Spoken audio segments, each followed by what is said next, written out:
Hello and welcome to NATChat. I'm Mirella Rich.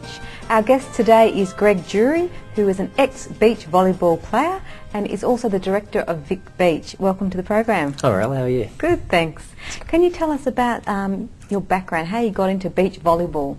Pretty much started 13 years ago. I was playing football for local footy and fairly good level of football, and just wanted something different during summer, and so I tried out beach volleyball and fell in love with it, and pretty much just went on from there. Beautiful. And you did a bit of football as well, didn't you? Yeah, played a lot of footy at a high level, and never really made the highest level, but played VFL football for Oakley, and then went to local clubs and played down there, and loved my football.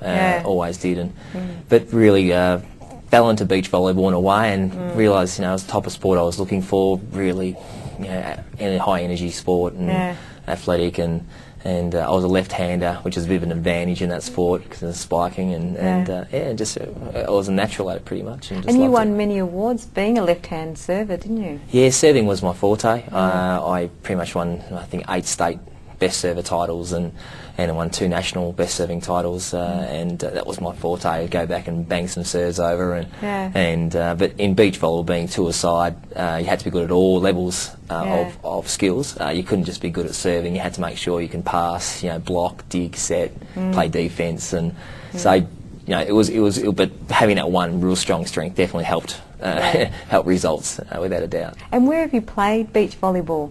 I've played pretty much all around the world now. In 2003, 2004, I played over in Europe, all through Europe. Went from Germany to Switzerland to France to Ukraine to Italy. Played everywhere, and it's been really great. And that's all at a professional level too, isn't it? Yeah, that was professional level. FIVB World Tour, played satellite events and also qualifications of the World Tour, and it was a fantastic experience. And so you get to see the world and do something you love doing. Yeah, and playing all the different beautiful beaches all over the world. Yeah, played in places like Corsica, La Lavendue, Stavanger in Norway, Berlin. Played there, and in the city. That was a great experience, and beautiful. Yeah, it was awesome. And what are some of the awards that you've won? I guess state titles was much of my greatest. I won the Queensland State Championship, Queensland Open, 2 Victorian state titles. Pretty much major mover events as well. So it was really just major against state titles, and I think national levels as well. I've made semi-finals of the national tour, and it's been really great experience just to do something you love and get results. And you were the #1 beach volleyball professional. Can you tell us about that title? Yeah, in the States, I finished #1 in the state in 2002 and 2003. I won 6 of the 8 events in the state, and that was one of my goals. When I was training a lot, I wrote down my goals, and that was definitely one of the major ones. And, wow. Yeah. Did you do visualising to reach your goals? Any of that kind of thing? A lot of that kind of training is great. Yeah. And did the coaches train you like that? Yeah, I think I had so many different coaches. When I first started playing, a gentleman named Nick Carroll was one of the top players, and he taught me, serving and defence. And then I went to the next coach who taught me how to hit, and that was George Moraz, and it just goes on. The different coaches. I think it was really good to have that diversity of meeting different coaches. It was really good. And what was it like being former top 10 beach volleyball professional? Once again, at a national level, I had continually played with different players on the national tour. I played with a guy named Tino Schutz from Switzerland. I played with a guy named Simon McCoy from Queensland. Peter Chico Jones, who's one of my business partners in Vic Beach, and other guys. They're my main partners I play with, and that playing with these different people, we had great results and top 5s and semi-finals of the national tour, and I think the exposure has increased as well. So you felt like you were part of something pretty special when you were playing that level. And can you tell us about the FIVB World Tour? That is a really that's the pinnacle of beach volleyball. If you're playing that level, means you're a pretty good player, and to hold your own in that level is extremely tough because they're all full-time beach volleyball athletes funded by governments and whatnot, and so when I reached that level, that was that everybody was great. Everybody was an extremely good player, and you loved to be a part of it and watch it as well.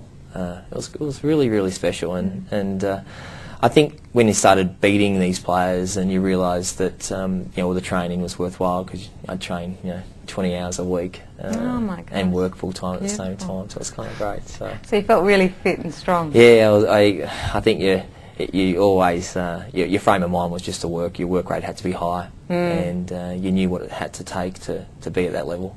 Right, and now you've got something to do with Virgin Blue Beach Volleyball. What's all that about? Well, I run the state series now with my business partner Peter Chico Jones, and we merged our company about 8 months ago. I was involved in the indoor sports centres, and he was involved in the corporate and outdoor communities type of stuff. So we knew that we were both very busy, so we had a chat and put a business plan together, and we merged our company. And with that, events was one of our major goals in our business plan. And from that, we approached the state body and said, would you like us to take over the outdoor series? And we signed an agreement with them for 3 years, and we've sent our business plan out and our marketing proposal to a lot of different companies, and Virgin were just so excited about being involved, and they're such a great organisation, and they really suit our sport because they're also young, fun. That's their kind of the kind of theory behind their airline, and so are we. So it was a perfect fit.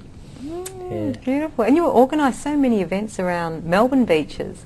What's the response you get from the viewers and the participants? I think our major hub's South Melbourne. That's been our main beach now. We have 8 permanent poles there. Oh, beautiful. And that's been so good. The council are great. Yeah. City of Port Phillip have really backed us on with that, and to get more community structure involved. Right. And then from that, we ran events through there, and then obviously our attraction, we go to St Kilda Beach as well. We've got an event in Geelong and an event in Frankston coming up as well. So we're using the whole the whole Port Phillip Bay to expose our sport as much as we can, and the response we get from local communities is fantastic because we put on a good show, and that's what they want as well. And can they participate, or they mainly watch? Yeah, well, I think on a spectator point of view, the best thing about beach volleyball is it can be played at any level. You can play it at a real social level. Yeah, and they can put up their own nets, can they, as well? Exactly. Yeah. And you can play hit and giggle. You get 6 people on each side and just dive around the sand and have a laugh. And that's the best thing about beach volleyball, is you don't have to be a superstar. But the pathway's there. If you do enjoy it, you can play two-a-side and get a workout. Right, we're about to go to a break now. No worries. You're watching NATChat. Stay with us. We'll be back real soon.